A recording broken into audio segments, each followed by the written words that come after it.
What's up, folks? I'm Dan, and welcome to I've Been Meaning to Read That, the show where I read books out loud that I've been meaning to read. Let's go.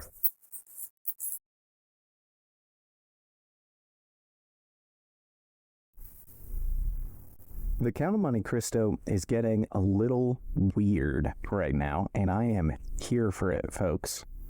In our last episode, some random rich dude named the Baron Franz met up with our old hero Edmond Dantes, and they had a great dinner on the island of Monte Cristo, and then Dantes got Franz tripping balls on hashish, and that's where we left off. I, frankly, didn't know this was here, and I'm sure my grandfather, when he bought me this book, didn't know it was here either. But I'm kind of glad it is. It really stirs things up. It changes your perception of the old books. Let's get into what happens next. Chapter 32, The Waking. When Franz returned to himself, he seemed still to be in a dream.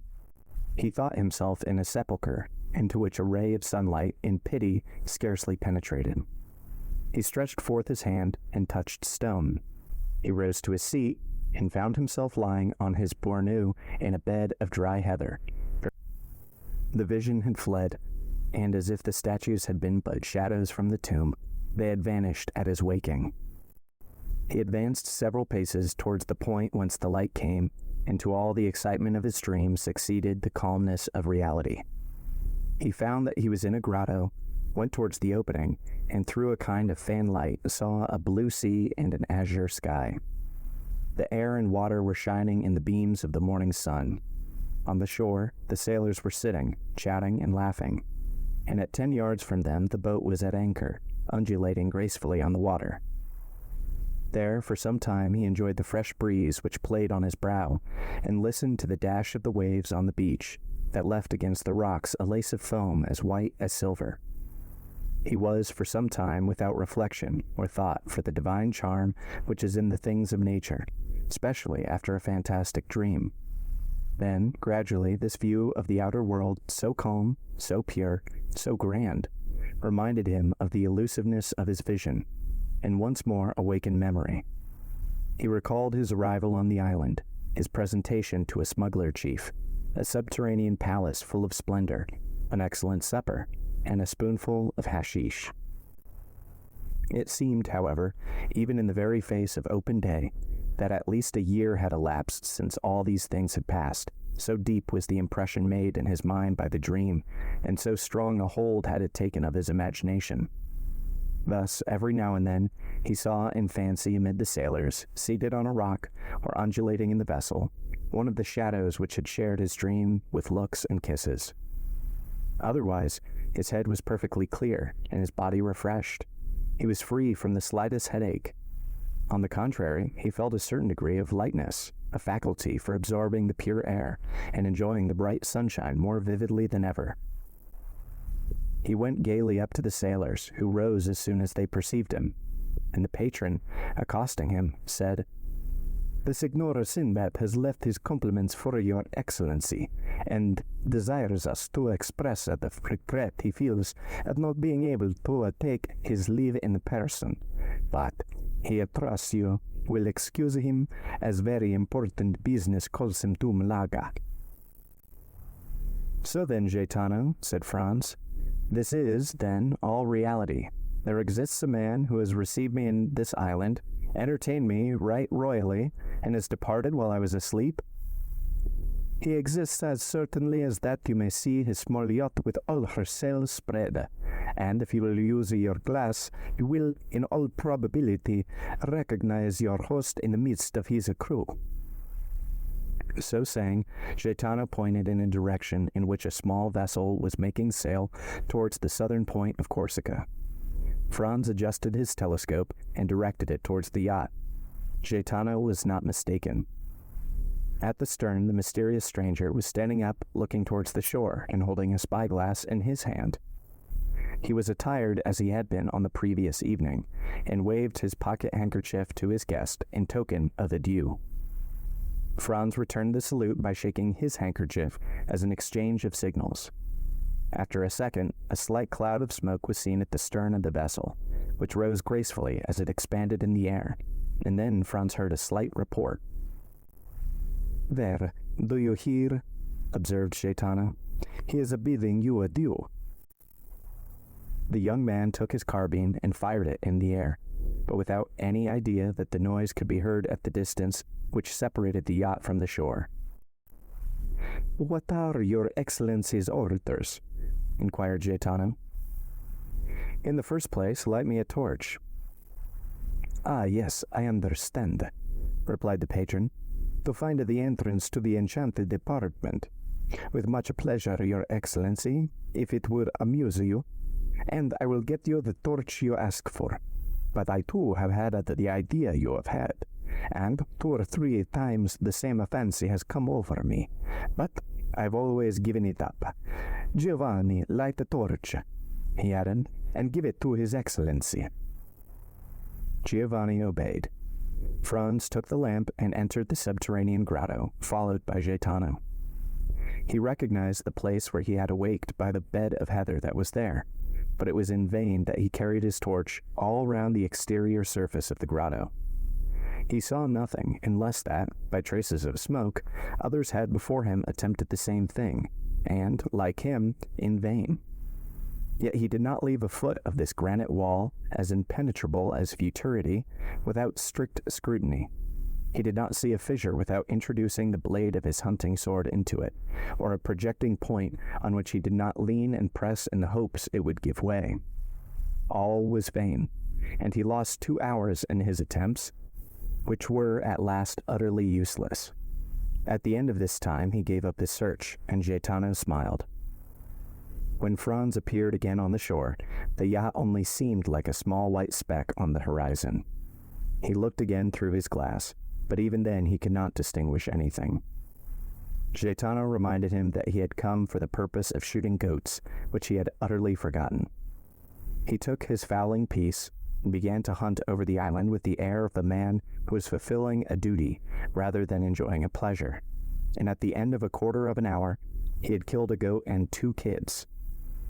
These animals, though wild and agile as chamois, were too much like domestic goats, and Franz could not consider them as game. Moreover, other ideas, much more enthralling, occupied his mind. Since the evening before, he had really been the hero of one of the tales of the 1001 Nights, and he was irresistibly attracted towards the grotto. Then, in spite of the failure of his first search, he began a second, after having told Gaetano to roast one of the 2 kids. The second visit was a long one, and when he returned, the kid was roasted and the repast ready. Franz was sitting on the spot where he was on the previous evening when his mysterious host had invited him to supper, and he saw the little yacht, now like a seagull on the wave, continuing her flight towards Corsica. "Why," he remarked to Gaetano, "you told me that Signor Sinbad was going to Malaga, while it seems he is in the direction of Porto Vecchio." "Don't you remember?" said the patron. "I told you that among the crew there were 2 Corsican brigands." "True, and he is going to land them," added Franz. "Precisely so," replied Gaetano. "Ah, he is one who fears neither God nor Satan, they say, and would at any time run 50 leagues out of his course to do a poor devil a service." "But such services as these might involve him with the authorities of the country in which he practices this kind of philanthropy," said Franz. "And what care he for that?" replied Gaetano with a laugh. "Or any authorities? He smiles at them. Let them try to pursue him. Why, in the first place, his yacht is not a ship but a bird, and he will beat any frigate 3 knots in every 9. And if he were to throw himself on the coast, why, is he not certain of finding friends everywhere?" It was perfectly clear that the Signor Sinbad, Franz's host, had the honor of being on excellent terms with the smugglers and bandits along the whole coast of the Mediterranean, and so enjoyed exceptional privileges. As to Franz, he had no longer any inducement to remain at Monte Cristo. He had lost all hope of detecting the secret of the grotto. He consequently dispatched his breakfast, and, his boat being ready, he hastened on board, and they were soon under way. At the moment the boat began her course, they lost sight of the yacht as it disappeared in the Gulf of Porto Vecchio. With it was effaced the last trace of the preceding night, and then supper, Sinbad, hashish, statues, all became a dream for Franz. The boat sailed on all day and all night, and next morning, when the sun rose, they had lost sight of Monte Cristo. When Franz had once again set foot on shore, he forgot, for the moment at least, the events which had just passed, while he finished his affairs of pleasure at Florence, and then thought of nothing but how he should rejoin his companion, who was waiting for him at Rome. He set out, and on the Saturday evening reached the Place de la Douane by the mail coach. An apartment, as we have said, had been retained beforehand, and thus he had but to go to Signor Pastrini's hotel. But this was not so easy a matter, for the streets were thronged with people, and Rome was already a prey to that low and feverish murmur which precedes all great events. And at Rome there are 4 great events in every year: the Carnival, Holy Week, Corpus Christi, and the Feast of St. Peter. All the rest of the year, the city is in that state of dull apathy between life and death, which renders it similar to a kind of station between this world and the next. A sublime spot, a resting place full of poetry and character, and at which Franz had already halted 5 or 6 times, and at each time found it more marvelous and striking. At last he made his way through the mob, which was continually increasing and getting more and more turbulent, and reached the hotel. On his first inquiry he was told, with the impertinence peculiar to hired hackney coachmen and innkeepers with their houses full, that there was no room for him at the Hotel de Londres. Then he sent his card to Signor Pastrini and asked for Albert de Morcerf. This plan succeeded, and Signor Pastrini himself ran to him, excusing himself for having made His Excellency wait, scolding the waiters, taking the candlestick from the porter, who was ready to pounce on the traveler, and was about to lead him to Albert, when Morcerf himself appeared. The apartment consisted of 2 small rooms and a parlor. The 2 rooms looked onto the street, a fact which Signor Pastrini commented upon as an inappreciable advantage. The rest of the floor was hired by a very rich gentleman who was supposed to be a Sicilian or Maltese, but the host was unable to decide to which of the 2 nations the traveler belonged. "Very good, Signor Pastrini," said Franz, "but we must have some supper instantly, and a carriage for tomorrow and the following days." "As to supper," replied the landlord, "you shall be served immediately, but as for the carriage—" "What as to the carriage?" exclaimed Albert. Come, Signor Pastrini, no joking, we must have a carriage." "Sir," replied the host, "we will do all in our power to procure you one, that's all I can say." "And when shall we know?" inquired Franz. "Tomorrow morning," answered the innkeeper. "The deuce? Then we shall pay the more, that's all, I see it plainly enough. At Drake's or Aaron's one pays 25 lira for common days, 30 or 35 lira a day more for Sundays and feast days. Add 5 lira a day more for extras, that will make 40, and there's an end to it. I am afraid if we offer them double that we shall not procure a carriage." "Then they must put horses to mine. It's a little worse for the journey, but that's no matter." "There are no horses." Albert looked at Franz like a man who hears a reply he does not understand. "Do you understand that, my dear Franz? No horses?" he said. "But can't we have post horses?" "They've been all hired this fortnight, and there are none left but those absolutely requisite for posting." "What are we to say to this?" asked Franz. "I say that when a thing completely surpasses my comprehension, I am accustomed not to dwell on that thing, but to pass to another. Is supper ready, Signor Pastrini?" "Yes, Your Excellency."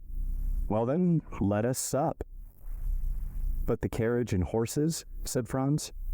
"Be easy, my dear boy. They will come in due season. It's only a question of how much shall be charged for them." Morcerf then, with that delighted philosophy which believes that nothing is impossible to a full purse or well-lined pocketbook, supped, went to bed, slept soundly, and dreamed he was racing all over Rome at Carnival time in a coach with 6 horses. End of chapter 32. Chapter 33, Roman Bandits. The next morning, Franz woke first and instantly rang the bell. The sound had not yet died away when Signor Pastrini himself entered. "Well, Excellency," said the landlord triumphantly, and without waiting for Franz to question him. "I feared yesterday, when I would not promise you anything, that you were too late. There is not a single carriage to be had. That is, for the last 3 days of the carnival." "Yes," returned Franz, "for the very 3 days it is most needed." "What's the matter?" said Albert, entering. "No carriage to be had?" "Just so," returned Franz. "You've guessed it." "Well, your eternal city is a nice sort of place." "That is to say, Excellency," replied Pastrini, who was desirous of keeping up the dignity of the capital of the Christian world in the eyes of his guest, "that there are no carriages to be had from Sunday to Tuesday evening, but from now till Sunday you can have 50 if you please." "Ah, that is something," said Albert. "Today is Thursday, and who knows what may arrive between this and Sunday?" 10 or 12,000 travelers will arrive," replied Franz, "which will make it still more difficult." "My friend," said Albert, "let us enjoy the present without gloomy foreboding for the future." "At least we can have a window." "Where?" "In the Corso." "Ah, a window!" exclaimed Signor Pastrini. "Utterly impossible. There was only one left on the 5th floor of the Doria Palace, and that has been let to a Russian prince for 20 sequins a day." The two young men looked at each other with an air of stupefaction. "Well," said Franz to Albert, "do you know what is the best thing we can do? It is to pass the Carnival at Venice. There we are sure of obtaining gondolas if we cannot have carriages." "Ah, the devil, no!" cried Albert. "I came to Rome to see the Carnival, and I will, though I see it on stilts." "Bravo! An excellent idea. We will disguise ourselves as monster pulcinellos, or shepherds of the lands, and we shall have complete success." "Do your Excellencies still wish for a carriage from now to Sunday morning?" "Parbleu," said Albert. "Do you think we are going to run about on foot in the streets of Rome like lawyers' clerks?"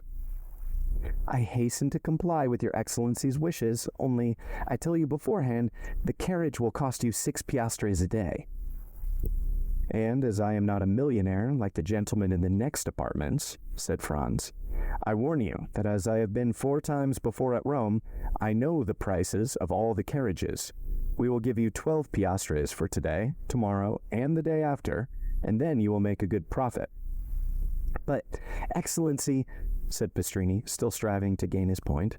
"Now go," returned Franz, "or I shall go myself and bargain with your affettuaire, who is mine also. He is an old friend of mine who has plundered me pretty well already, and, in the hope of making more out of me, he will take a less price than the one I offer you. You will lose the preference, and that will be your fault."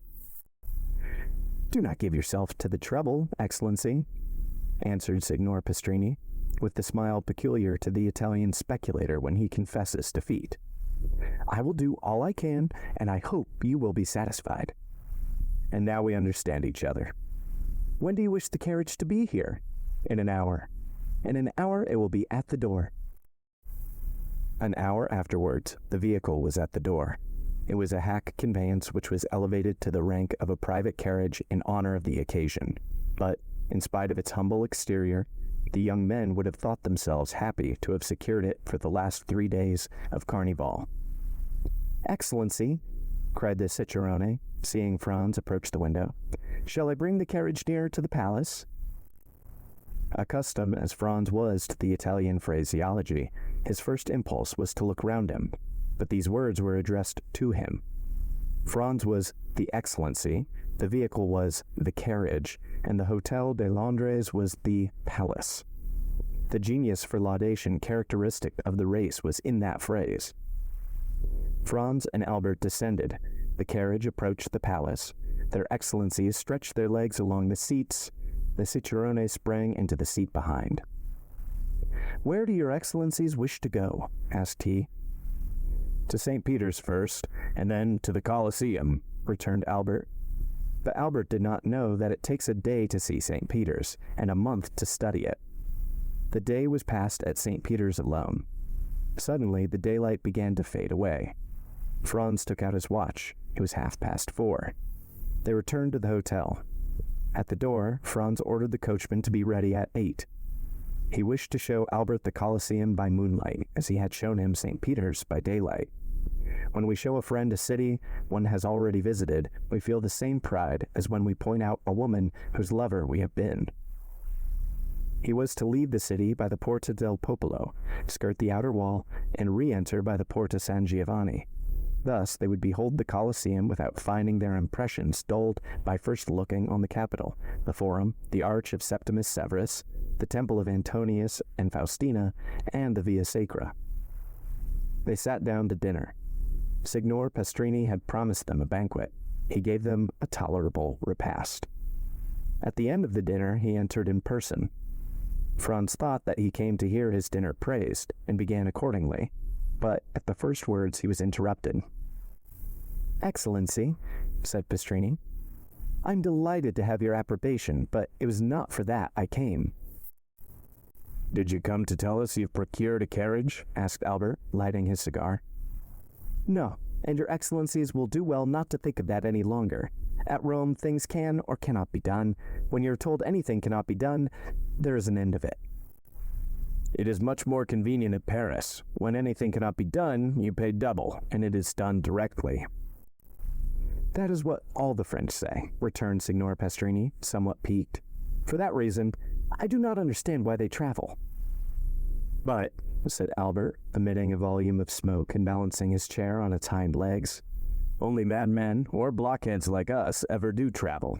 Men in their senses do not quit their hotel in the Rue de Helder, their walk on the Boulevard de Grande and the Café de Paris." It is of course understood that Albert resided in the aforesaid street, appeared every day on the fashionable walk, and dined frequently at the only restaurant where you can really dine, that is, if you are on good terms with its waiters. Signor Pastrini remained silent a short time. It was evident that he was musing over this answer, which did not seem very clear. "But," said Franz, in his turn interrupting his host's meditations, "you had some motive for coming here. May I beg to know what it is?" "Ah, yes. You have ordered your carriage at 8 o'clock precisely?" "I have." "You intend to visit Il Colosseo?" "You mean the Colosseum?" "It is the same thing."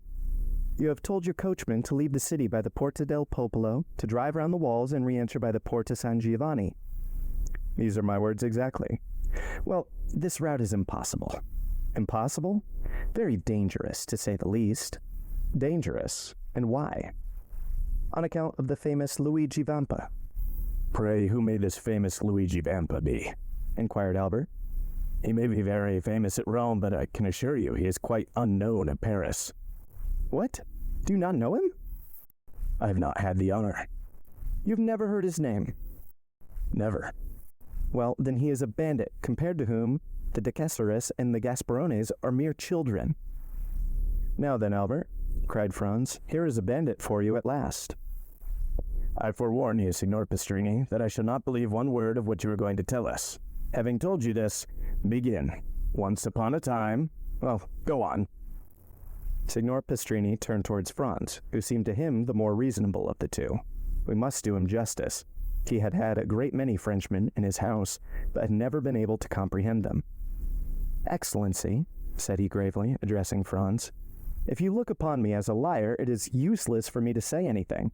It was for your interest "Albert does not say you are a liar, Signor Pastrini," said Franz, "but that he will not believe what you are going to tell us. But I will believe all that you say. So proceed."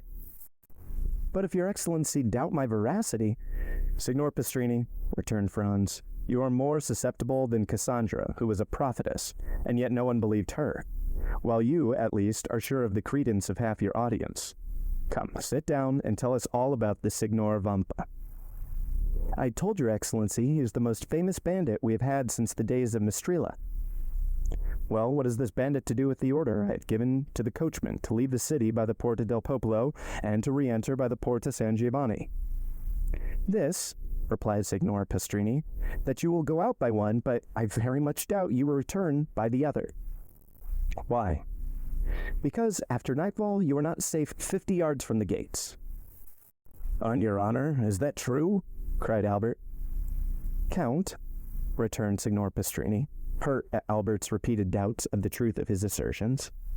"I do not say this to you, but to your companion, who knows Rome and knows, too, that these things are not to be laughed at." "My dear fellow," said Albert, turning to Franz, "here is an admirable adventure. We will fill our carriage with pistols, blunderbusses, and double-barreled guns. Luigi Vampa comes to take us, and we take him. We bring him back to Rome and present him to His Holiness the Pope, who asks how he can repay so great a service.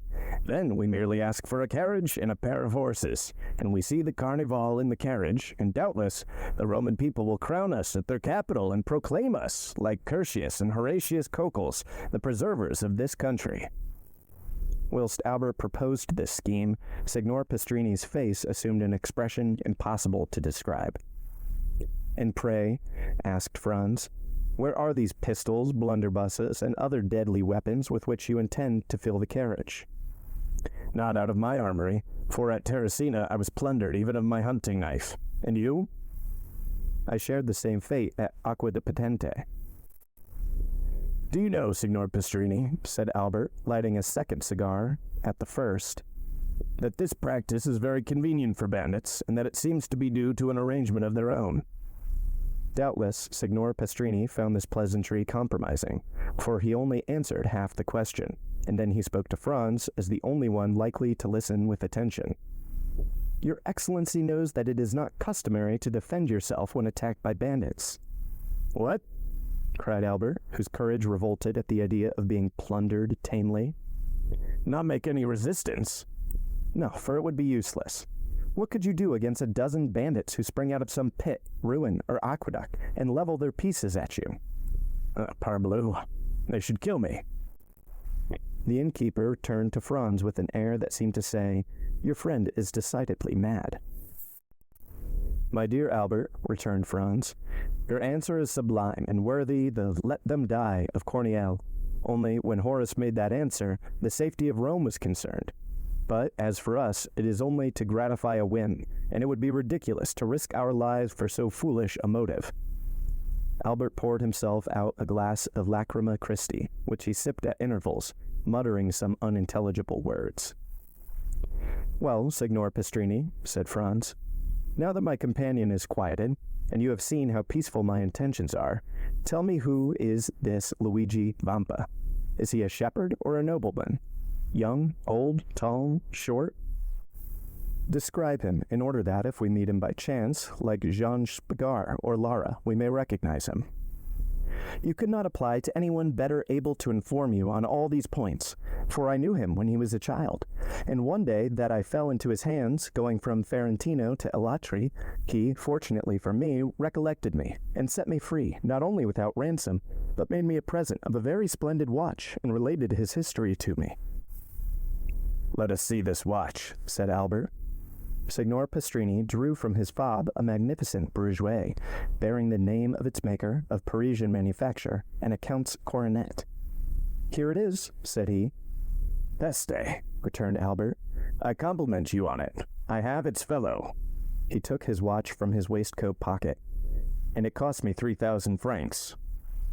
"Let us hear the history," said Franz, motioning Signor Pastrini to seat himself. "Your Excellencies permit it?" asked the host. "Pardieu," cried Albert. "You are not a preacher, to remain standing?" The host sat down after having made each of them a respectful bow, which meant that he was ready to tell them all they wished to know concerning Luigi Vampa. "You tell me," said Franz, at the moment Signor Pastrini was about to open his mouth, "that you knew Luigi Vampa when he was a child. He is still a young man, then?" "A young man? He is only 22. He will gain himself a reputation." "What do you make of that, Albert? At 22 to be thus famous?" "Yes, and at his age, Alexander, Caesar, and Napoleon, who have all made some noise in the world, were quite behind him." "So," continued Franz, "the hero of this history is only 22. Scarcely so much. Is he tall or short?" "Of the middle height, about the same stature as His Excellency," returned the host, pointing to Albert. "Thanks for the comparison," said Albert with a bow. "Go on, Signor Pastrini," continued Franz, smiling at his friend's susceptibility. "To what class of society does he belong?" He was a shepherd boy attached to the farm of the Count of San Felice, situated between Palestrina and the Lake of Gabri. He was born at Pampanara and entered the Count's service when he was 5 years old. His father was also a shepherd who owned a small flock and lived by the wool and the milk which he sold at Rome. When quite a child, the little Vampa displayed a most extraordinary precocity. One day, when he was 7 years old, he came to the curate of Palestrina and asked to be taught to read. It was somewhat difficult, for he could not quit his flock, but the good curate went every day to say Mass at a little hamlet too poor to pay a priest, and which, having no other name, was called Borgo.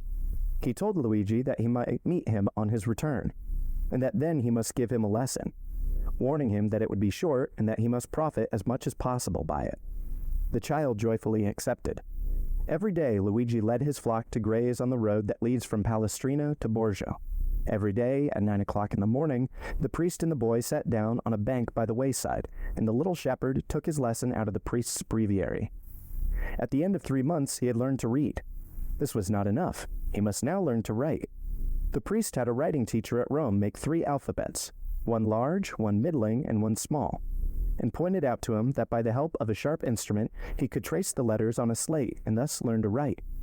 The same evening, when the flock was safe at the farm, little Luigi hastened to the smith at Palestrina, took a large nail, heated and shaped it, and formed a sort of stylus.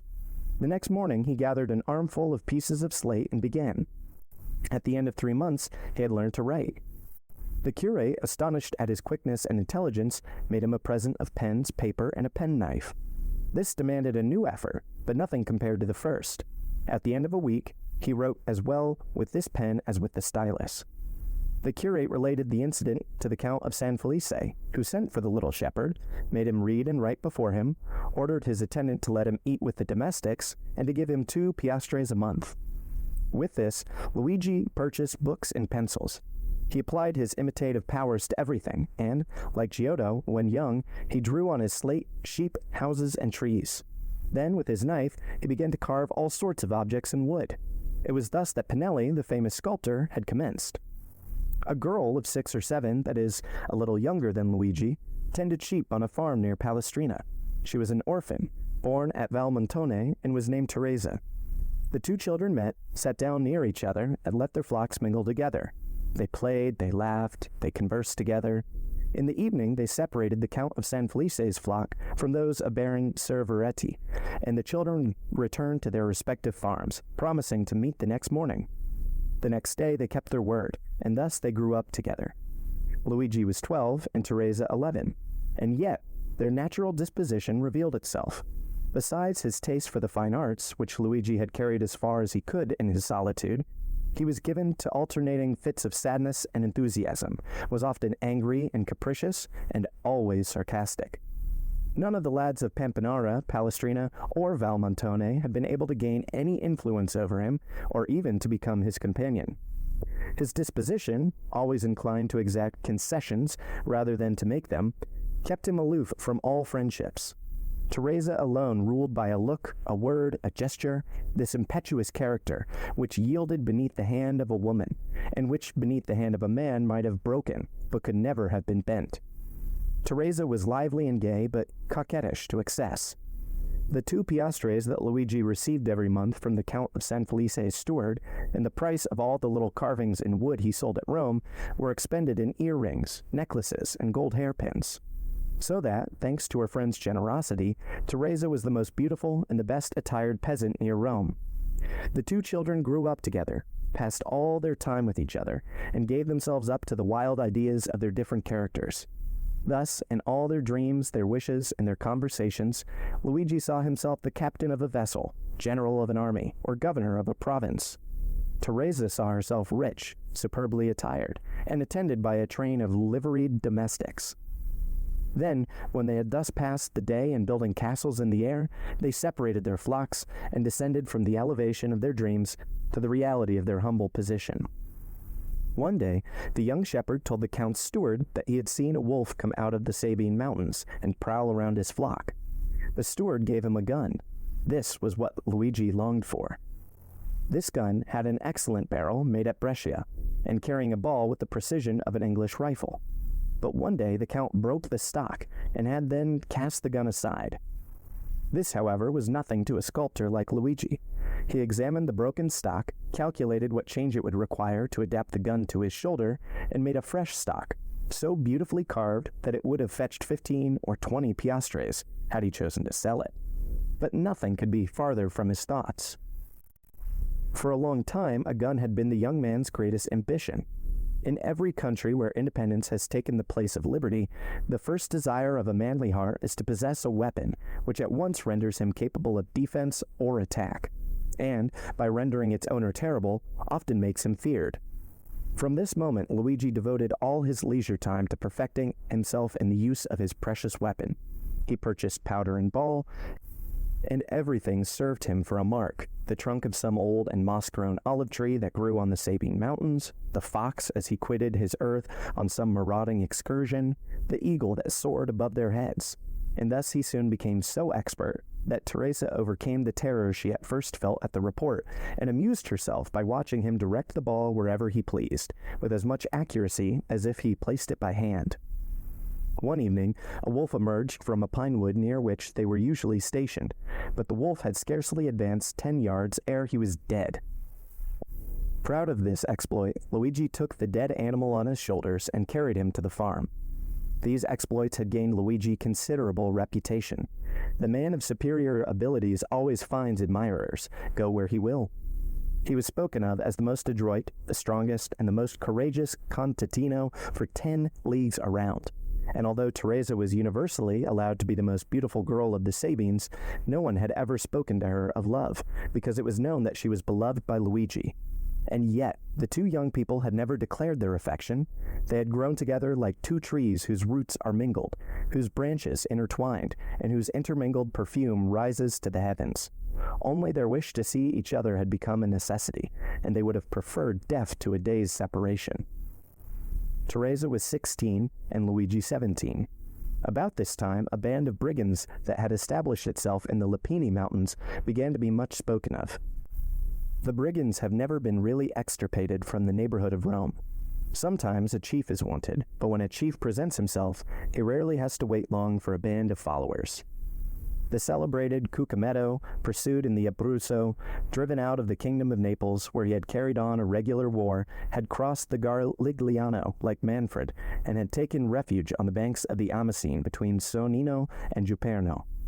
He strove to collect a band of followers, and followed the footsteps of Decusarius and Gasparone, whom he hoped to surpass. Many young men of Palestrina, Fracati, and Pampanara had disappeared. Their disappearance at first caused much disquietude, but it was soon known that they had joined Cucumetto. After some time, Cucumetto became the object of universal attention. The most extraordinary traits of ferocious daring and brutality were related to him. One day he carried off a young girl, the daughter of a surveyor of Frosinone. The bandits' laws are positive.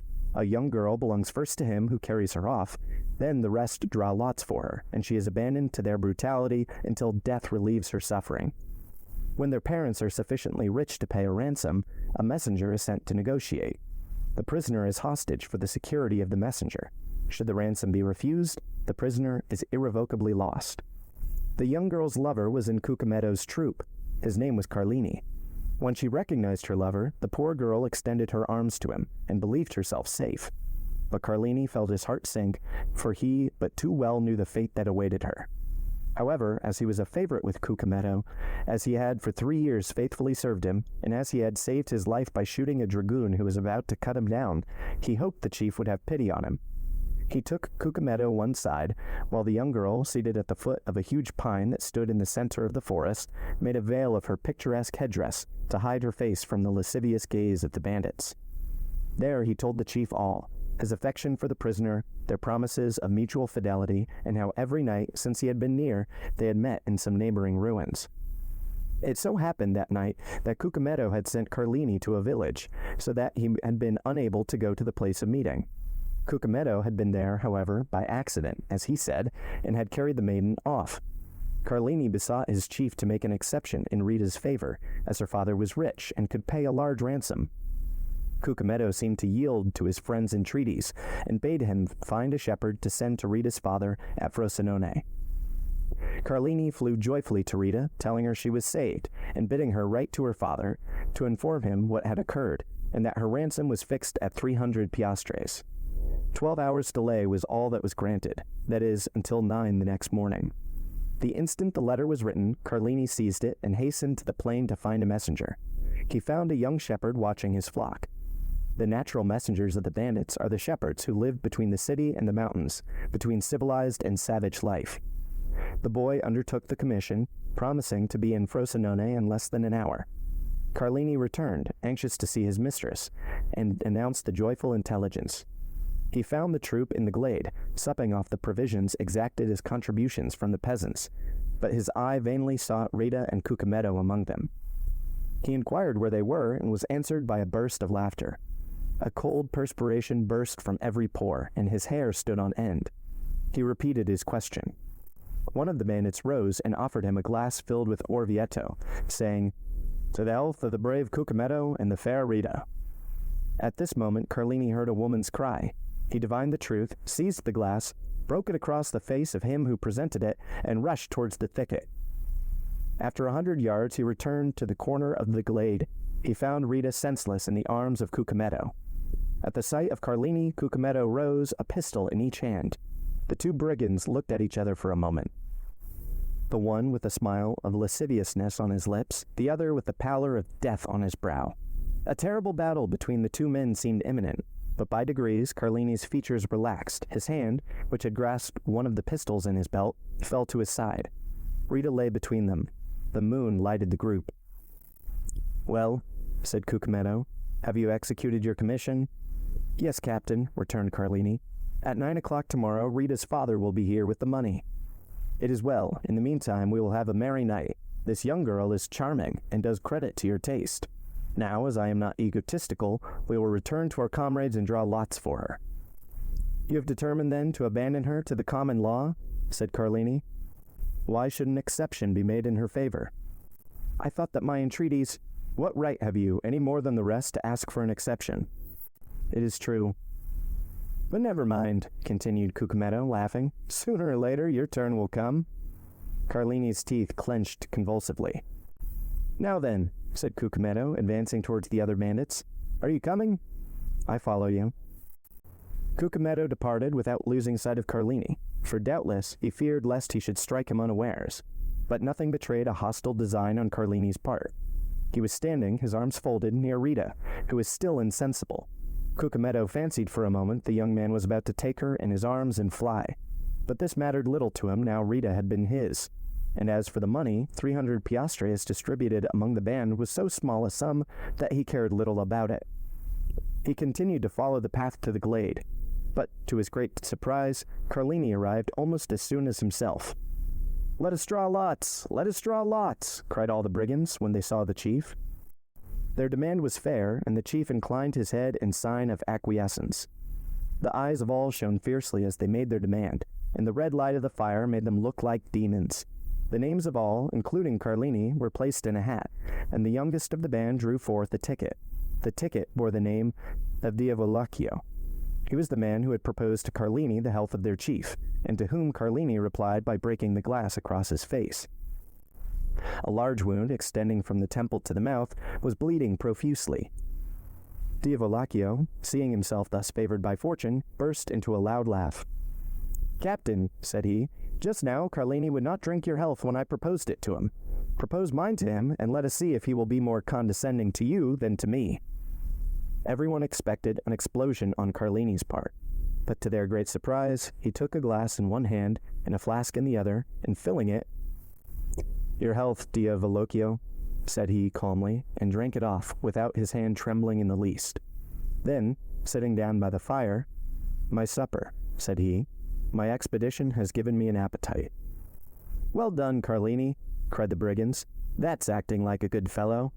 And they all formed a circle round the fire, while Diavolacchio disappeared. Carlini ate and drank as if nothing had happened. The bandits looked on with astonishment at this singular conduct until they heard footsteps. They turned round and saw Diavolacchio bearing the young girl in his arms. Her head hung back, and her long hair swept the ground. As they entered the circle, the bandits could perceive, by the firelight, the unearthly pallor of the young girl and of Diavolacchio.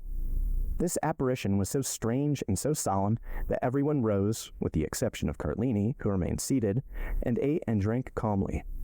Diavolacchio advanced amidst the most profound silence and laid Rita at the captain's feet. Then everyone could understand the cause of the unearthly pallor in the young girl and the bandit. A knife was plunged up to the hilt in Rita's left breast. Everyone looked at Carlini. The sheath at his belt was empty. "Aha," said the chief. "I now understand why Carlini stayed behind." All savage natures appreciate a desperate deed. No other of the bandits would, perhaps, have done the same, but they all understood what Carlini had done. "Now then," cried Carlini, rising in his turn and approaching the corpse, his hand on the butt of one of his pistols, "does anyone dispute the possession of this woman with me?" "No," returned the chief. "She is thine."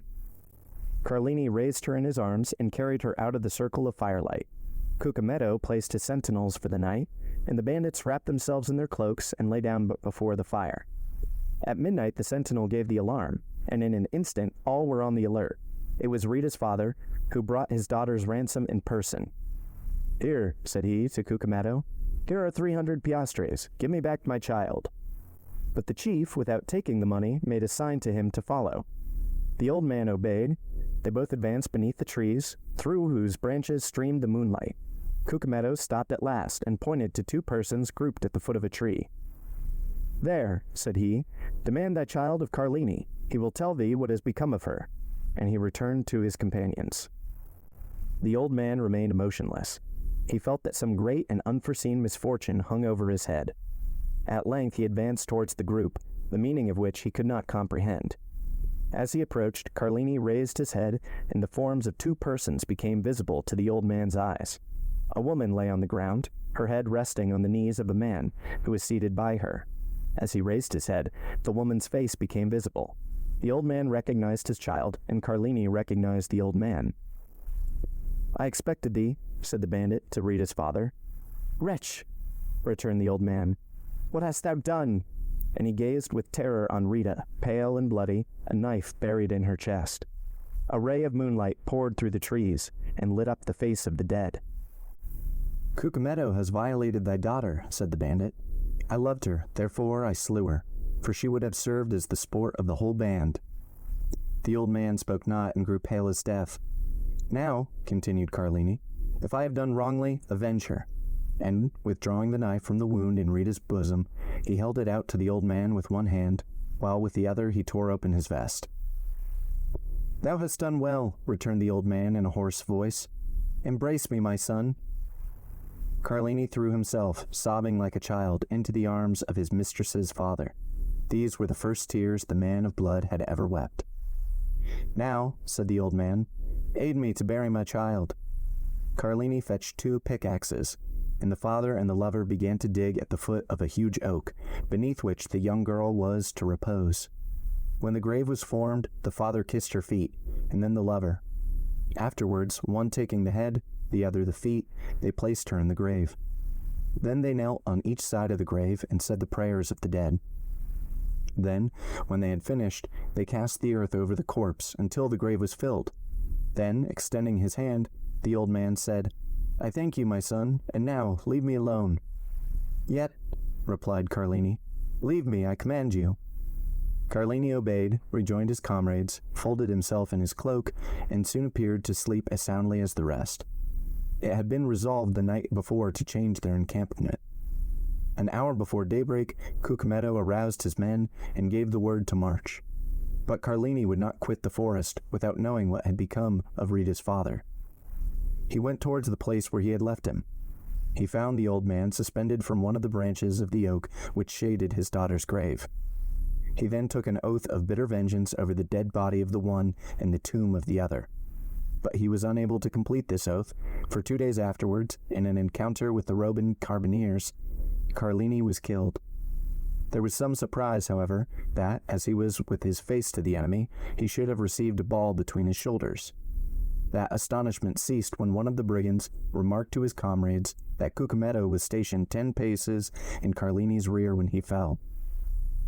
On the morning of the departure from the forest of Frosinone, he had followed Carlini in the darkness and heard this oath of vengeance and, like a wise man, anticipated it. They told 10 other stories of this bandit chief, each more singular than the other. Thus, from Fondi to Perugia, everyone trembles at the name of Cucumetto. These narratives were frequently the theme of conversation between Luigi and Teresa. The young girl trembled very much at hearing the stories, but Luigi reassured her with a smile, tapping the butt of his good fowling piece, which threw its ball so well.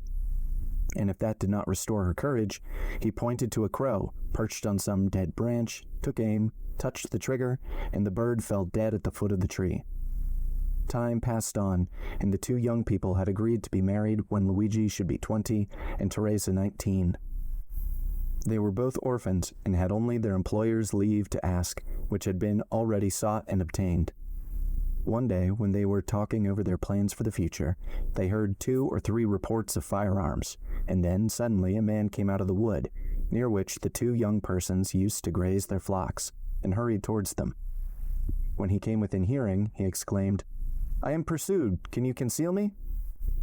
They knew full well that this fugitive must be a bandit, but there is an innate sympathy between the Roman brigand and the Roman peasant, and the latter is always ready to aid the former. Luigi, without saying a word, hastened to the stone that closed up the entrance to their grotto, drew it away, made a sign to the fugitive to take refuge there, in a retreat unknown to everyone, closed the stone upon him, and then went and resumed his seat by Teresa. Instantly afterwards 4 carabiners, on horseback, appeared on the edge of the wood. 3 of them appeared to be looking for the fugitive, while the 4th dragged a brigand prisoner by the neck. The 3 carabiners looked about carefully on every side, saw the young peasants, and galloped up. They began to question them. They had seen no one. "That is very annoying," said the brigadier, "for the man we are looking for is the chief." "Cucumetto?" cried Luigi and Teresa at the same moment. "Yes," replied the brigadier. "And as his head is valued at 1,000 Roman crowns, there would have been 500 for you if you had helped us to catch him." The 2 young persons exchanged looks. The brigadier had a moment's hope. 500 Roman crowns are 3,000 lira, and 3,000 lira are a fortune for 2 poor orphans who are going to be married. "Yes, it is very annoying," said Luigi, "but we have not seen him." Then the carabiners scoured the country in different directions, but in vain. After a time, they disappeared. Luigi removed the stone, and Cucumetto came out. Through the crevices in the granite, he had seen the 2 young peasants talking with the carabiners, and guessed the subject of their parley. He had read in the countenances of Luigi and Teresa their steadfast resolution not to surrender him, and he drew from his pocket a purse full of gold, which he offered to them. But Luigi raised his head proudly. As to Teresa, her eyes sparkled when she thought of all the fine gowns and gay jewelry she could buy with this purse of gold. Cucumetto was a cunning fiend, and had assumed the form of a brigand instead of a serpent, and this look from Teresa showed to him that she was a worthy daughter of Eve, and he returned to the forest, pausing several times on his way, under the pretext of saluting his protectors. Several days elapsed, and they neither saw nor heard of Cucumetto. The time of the Carnival was at hand. The Count of San Felice announced a grand masked ball, to which all that were distinguished in Rome were invited. Teresa had a great desire to see this ball.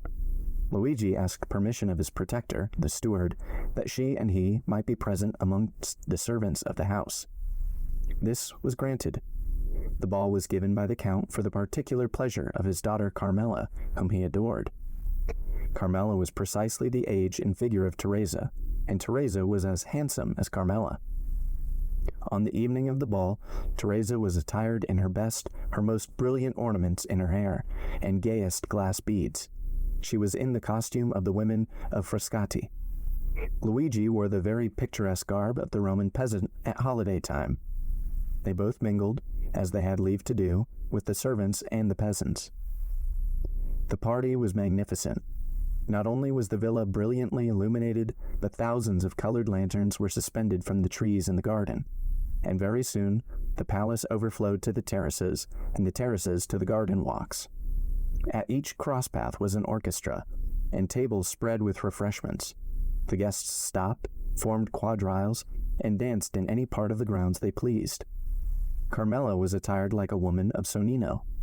Her cap was embroidered with pearls, the pins in her hair were of gold and diamonds, her girdle was of Turkish silk with large embroidered flowers, her bodice and skirt were of cashmere, her apron of Indian muslin, and the buttons of her corset were of jewels. 2 of her companions were dressed, the one as a woman of Nettuno, and the other as a woman of La Riccia. 4 young men of the richest and noblest families of Rome accompanied them with that Italian freedom which has not its parallel in any other country in the world. They were attired as peasants of Albano, Velletri, Civita Castellana, and Sora. We need hardly add that these peasant costumes, like those of the young women, were brilliant with gold and jewels. Carmela wished to form a quadrille, but there was one lady wanting. Carmela looked all around her, but not one of the guests had a costume similar to her own, or those of her companions. The Count of San Felice pointed out Teresa, who was hanging on Luigi's arm in a group of peasants. "Will you allow me, father?" said Carmela. "Certainly," replied the Count. "Are we not in Carnival time?" Carmela turned towards the young man who was talking with her, and saying a few words to him, pointed with her finger to Teresa. The young man looked, bowed in obedience, and then went to Teresa, and invited her to dance in a quadrille directed by the Count's daughter. Teresa felt a flush pass over her face. She looked at Luigi, who could not refuse his assent. Luigi slowly relinquished Teresa's arm, which he had held beneath his own, and Teresa, accompanied by her elegant cavalier, took her appointed place with much agitation in the aristocratic quadrille.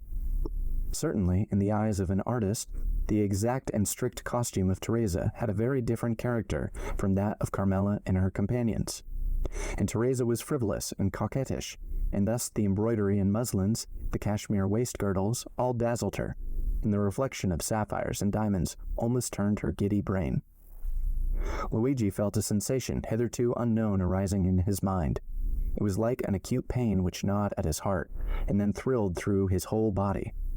He followed with his eye each movement of Teresa and her cavalier. When their hands touched, he felt as though he should swoon.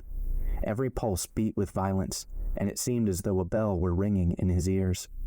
When they spoke, although Teresa listened timidly and with downcast eyes to the conversation of her cavalier, as Luigi could read in the ardent looks of the good-looking young man that his language was that of praise, it seemed as if the whole world were turning round with him, and all the voices of hell were whispering in his ears ideas of murder and assassination. Then, fearing that his paroxysm might get the better of him, he clutched with one hand the branch of a tree against which he was leaning, and with the other convulsively grasped the dagger with a carved handle which was in his belt, and which, unwittingly, he drew from the scabbard from time to time. Luigi was jealous. He felt that, influenced by her ambitions and coquettish disposition, Teresa might escape him. The young peasant girl, at first timid and scared, soon recovered herself. We have said that Teresa was handsome, but this is not all. Teresa was endowed with all those wild graces which are so much more potent than our affected and studied elegancies. She had almost all the honors of the quadrille, and if she were envious of the Count of San Felice's daughter, we will not undertake to say that Carmela was not jealous of her. And with overpowering compliments, her handsome cavalier led her back to the place whence he had taken her, and where Luigi awaited her. Twice or thrice during the dance, the young girl had glanced at Luigi, and each time she saw that he was pale and that his features were agitated. Once, even the blade of his knife, half drawn from its sheath, had dazzled her eyes with its sinister glare. Thus, it was almost tremblingly that she resumed her lover's arm.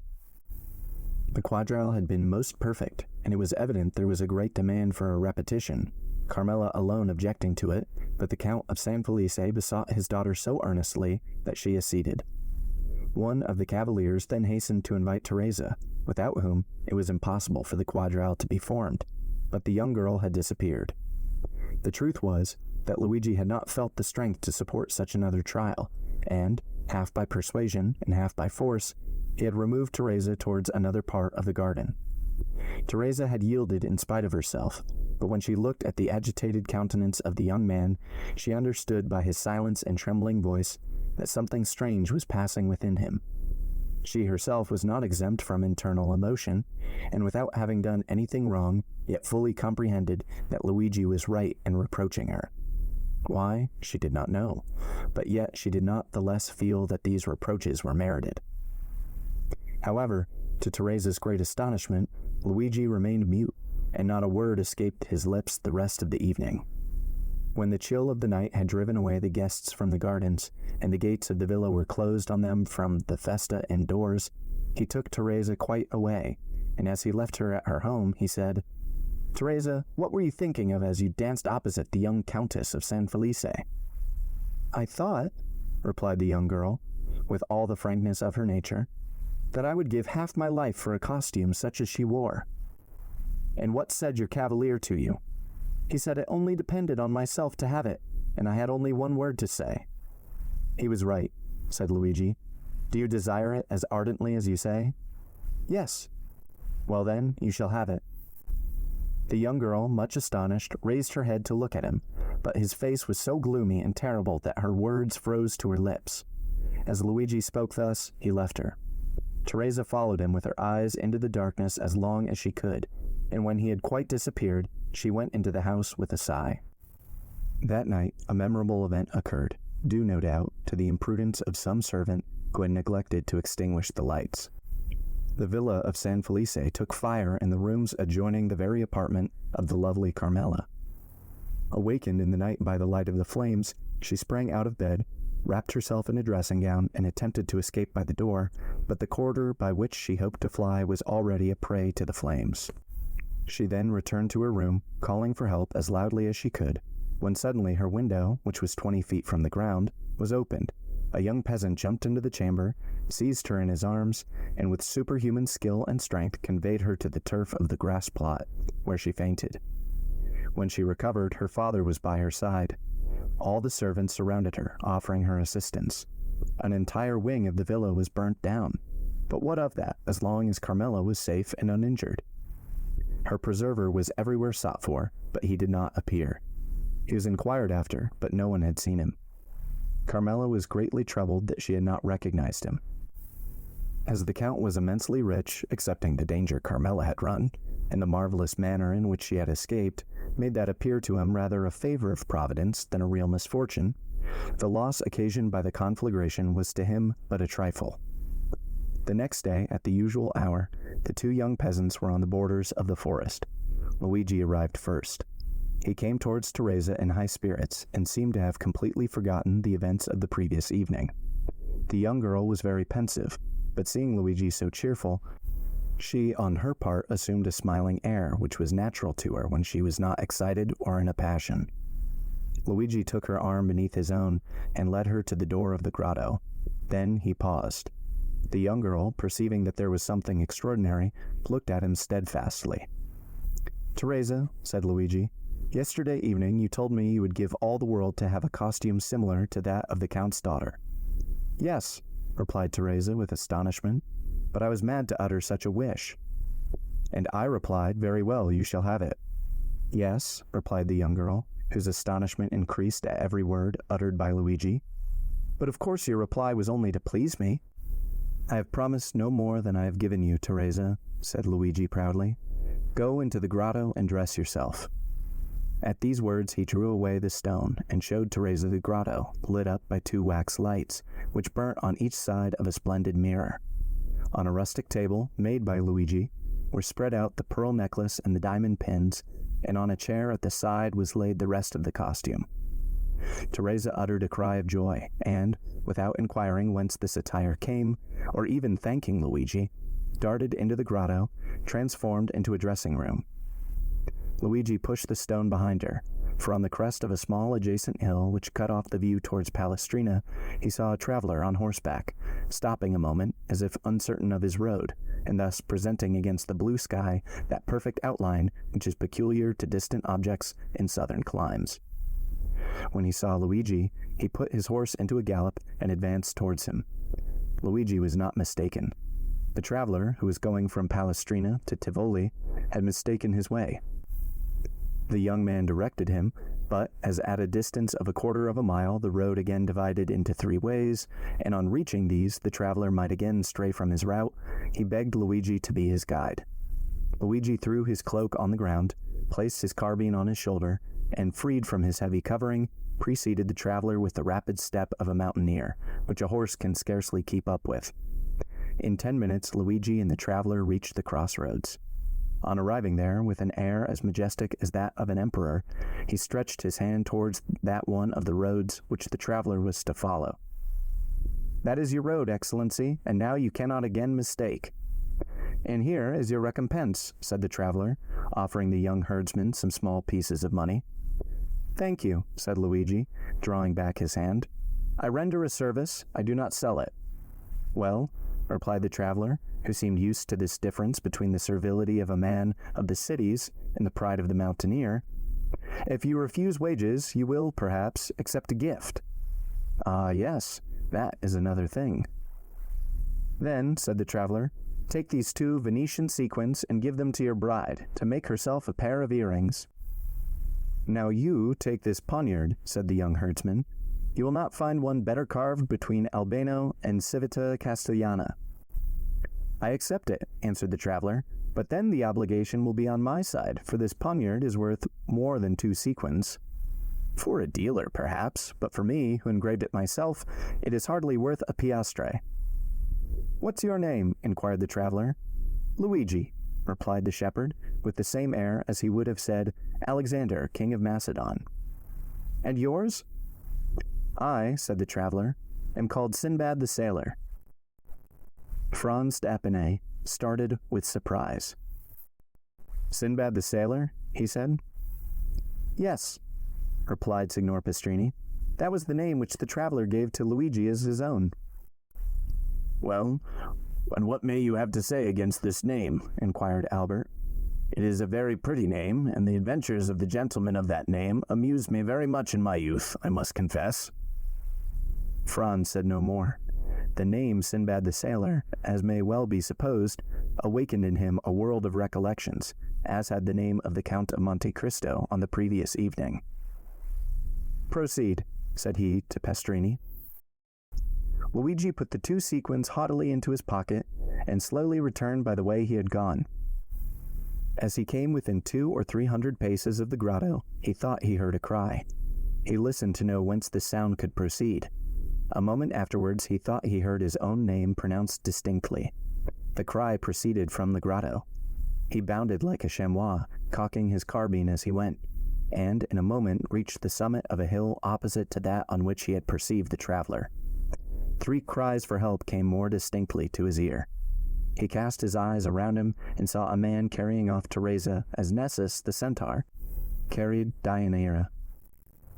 This man, who was hastening towards the wood, was already 3/4 of the way on the road from the grotto to the forest. Luigi measured the distance. The man was at least 200 paces in advance of him, and there was not a chance of overtaking him. The young shepherd stopped as if his feet had been rooted to the ground. Then he put the butt of his carbine to his shoulder, took aim at the ravisher, followed him for a second in his track, and then fired. The ravisher stopped suddenly, his knees bent under him, and he fell with Teresa in his arms. The young girl rose instantly, but the man lay on the earth struggling in the agonies of death. Luigi then rushed towards Teresa, for at 10 paces from the dying man her legs had failed her, and she had dropped on her knees, so that the young man feared that the ball that had brought down his enemy had also wounded his betrothed. Fortunately, she was unscathed, and it was a fright alone that had overcome Teresa. When Luigi had assured himself that she was safe and unharmed, he turned towards the wounded man. He had just expired, with clenched hands, his mouth in a spasm of agony, and his hair on end in the sweat of death. His eyes remained open and menacing. Luigi approached the corpse and recognized Cucumetto. From the day on which the bandit had been saved by the 2 young peasants, he had been enamored of Teresa and had sworn she would be his. From that time he had watched them, and profiting by the moment when her lover had left her alone, had carried her off, and believed he had at length had her in his power, when the ball, directed by the unerring skill of the young herdsman, had pierced his heart. Luigi gazed on him for a moment without betraying the slightest emotion. while, on the contrary, Teresa, shuddering in every limb, dared not approach the slain ruffian but by degrees, and threw a hesitating glance at the dead body over the shoulder of her lover. Suddenly, Luigi turned towards his mistress. "Ah," said he. Good. You are dressed. It is now my turn to dress myself." Teresa was clothed from head to foot in the garb of the Count of San Felice's daughter. Luigi took Cucumetto's body in his arms and conveyed it to the grotto, while in her turn, Teresa remained outside. If a second traveler had passed, he would have seen a strange thing. A shepherdess watching her flock, clad in a cashmere gown, with earrings and necklace of pearls, diamond pins, and buttons of sapphires, emeralds, and rubies. He would, no doubt, have believed that he had returned to the times of Florian, and would have declared, on reaching Paris, that he had met an Alpine shepherdess seated at the foot of the Sabine Hill. At the end of a quarter of an hour, Luigi quitted the grotto. His costume was no less elegant than that of Teresa. He wore a vest of garnet-colored velvet with buttons of cut silk, a silk waistcoat covered with embroidery, a Roman scarf tied round his neck, a cartridge box worked with gold and red and green silk, sky-blue velvet breeches fastened above the knee with diamond buckles, garters of deerskin worked with 1,000 arabesques, and a hat whereon hung ribbons of all colors. 2 watches hung from his girdle, and a splendid poniard was in his belt. Teresa uttered a cry of admiration. Luigi, in this attire, resembled a painting by Leopold Robert or Schnetz. He had assumed this entire costume of Cucumetto. The young man saw the effect produced on his betrothed, and a smile of pride passed over his lips. "Now," he said to Teresa, "are you ready to share my fortune, whatever it may be?" "Oh, yes!" exclaimed the young girl enthusiastically. "And follow me wherever I go?" "To the world's end." "Then take my arm and let us on. We have no time to lose." The young girl did so without questioning her lover as to where he was conducting her, for he appeared to her at this moment as handsome, proud, and powerful as a god. They went towards the forest and soon entered it. We need scarcely say that all the paths of the mountain were known to Luigi. He therefore went forward without a moment's hesitation, although there was no beaten track. He knew his path by looking at the trees and bushes, and thus they had kept on advancing for nearly an hour and a half. At the end of this time, they had reached the thickest of the forest. A torrent, whose bed was dry, led into a deep gorge. Luigi took this wild road, which, enclosed between 2 ridges, and shadowed by the tufted umbrage of the pines, seemed, but for the difficulties of its descent, that path to Avernus of which Virgil speaks. Teresa had become alarmed at the wild and deserted look of the plain around her, and pressed closely against her guide, not uttering a syllable.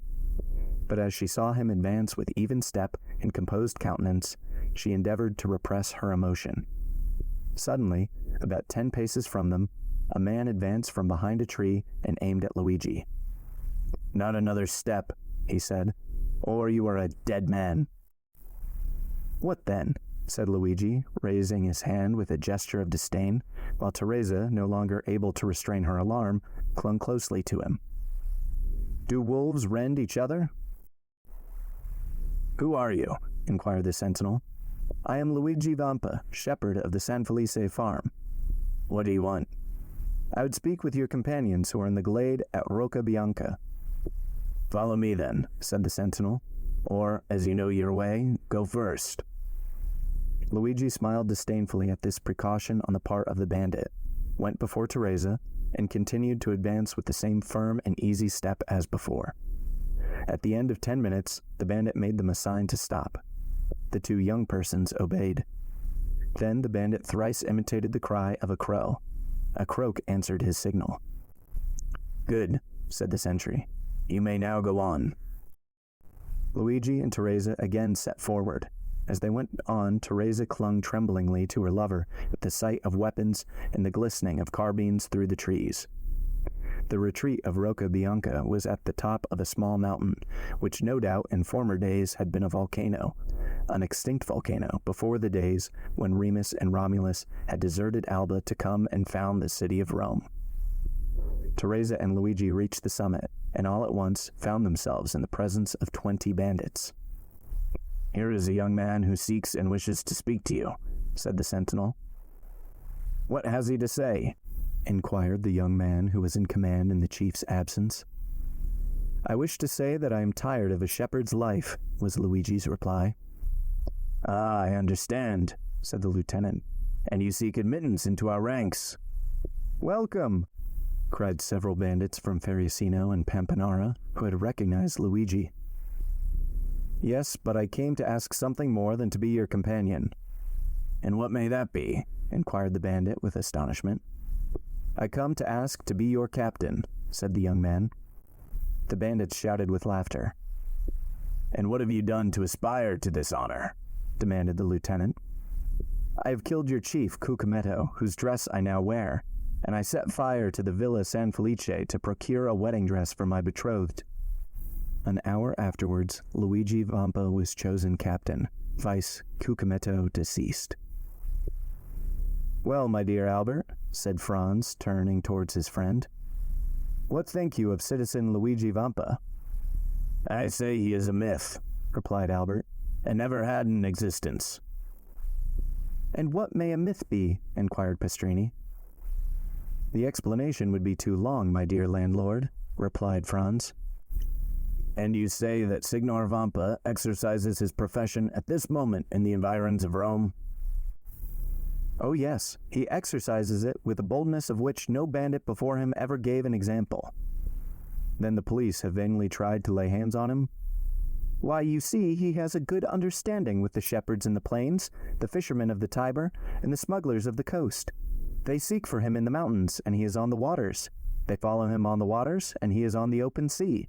Then they pursue him, and he has suddenly taken refuge in the islands, at Giglio, Guanoti, or Monte Cristo. And when they hunt for him there, he reappears suddenly at Albano, Tivoli, or La Riccia." "And how does he behave towards travelers?" "Alas, his plan is very simple. It depends on the distance he may be from the city, whether he gives 8 hours, 12 hours, or a day wherein to pay their ransom.